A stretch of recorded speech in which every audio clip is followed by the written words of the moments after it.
The 18th century, the whole world trembled before the fierce rise of a ruthless iron storm from the north, the mighty Mongol Empire.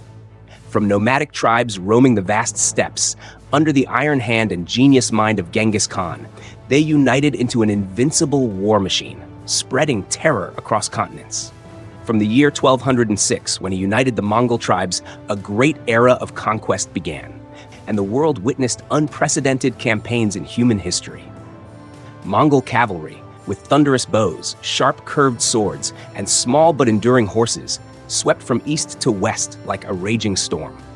They crushed the strongest armies of the Persian Empire, wiped out the great Khwarezm Empire, smashed the proud Kievan Rus city-states, defeated the European allied forces at the famous Battle of Legnica, burned the glorious capital Baghdad of the Islamic world, and leveled the most fortified cities of the southern Song.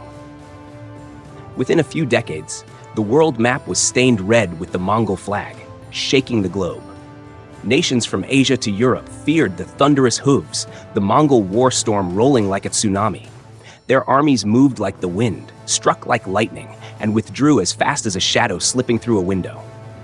In the history of warfare, few armies maintained such an unmatched winning streak and wrought such terrible devastation.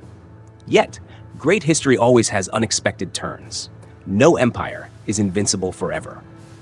One of the most heroic chapters was when the world's mightiest Mongol Empire faced a small nation in the south, resilient Dai Viet, and tasted bitter defeat 3 times in a row. Why the Mongols targeted Dai Viet? When Kublai Khan, Genghis Khan's grandson, ascended as Great Khan and founded the powerful Yuan dynasty, 1271, he had completed much of the conquest of China, but still hungered to expand into Southeast Asia. His goal was to control rich trade routes, turning Dai Viet into a springboard to attack Champa, Java, and other strategic seaports. But the Trun dynasty of Dai Viet, under the steadfast leadership of Trun Taitung, Trun Tentong, and Trun Yuntong, was determined to protect their sacred independence. When the Mongols sent envoys demanding tribute and passage, Dai Viet bluntly refused with unyielding pride. This refusal was like a blazing challenge to an empire used to subjugating nations. Thus, brutal war was unleashed by the Mongols upon the south. First invasion, 1258, surprise but not submission.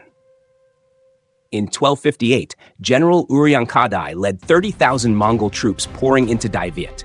It was the empire's peak, just after crushing the southern Song and continuously expanding. The Trun army deliberately retreated, luring the enemy deep into the heart of Thanglang. The Mongols thought victory was within reach, but in reality, they had walked into Dai Viet's cold iron trap. The hot, humid tropical summer became an invisible enemy to the Mongol army. Disease, starvation, and sudden counterattacks by the Trun troops caused the invaders to panic and scatter. The Battle of Dongbo, Do resounded with fame as Dai Viet's brave forces crushed the elite Mongol cavalry, forcing them to flee in disgrace. It was the first time the wolves of the steppe were stopped on southern soil. Second invasion, 1285, crushing defeat at Chengdung, Vạn Kiếp. After nearly 30 years, the Mongols returned with a massive force of up to 500,000 soldiers, combining navy and infantry to besiege Dai Viet. The attack was led by veteran generals Togon and Toado, planning to tighten the grip and crush Dai Viet. The Trun dynasty held the historic Dien Hong Conference, rallying all people, elders to youth, to shout their resolve, die to protect the land. Trun Hung Dao commanded with the brilliant empty village tactic, strategically retreating while exhausting the enemy's strength. Although Thanglang fell, the Yuan troops soon suffered starvation and disease. The following month, the Trun launched a fierce counterattack. The legendary Battle of Chengdung, led by Trun Quang and Pham Ngu Lao, destroyed most of the enemy's navy. The Battle of Vạn Kiếp further smashed the main force. Toado died in battle. Togon fled in panic, escaping through a copper pipe in a humiliating defeat.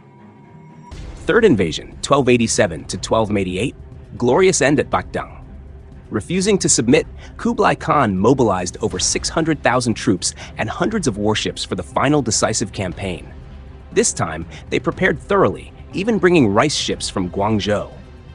But the plan was crushed at the start when Trun Khaen Du launched a surprise attack at Vundon, wiping out the entire supply fleet. The Yuan forces faced starvation and severe exhaustion. In April 1288, Togon ordered a retreat, deeply disappointed. Trần Hưng Đạo decided to finish the enemy with a classic decisive battle. At the Bac Dang River mouth, he had thousands of sharp wooden stakes planted underwater, using the tide to trap the enemy. When the Yuan fleet advanced at high tide, the Trần forces feigned retreat strategically.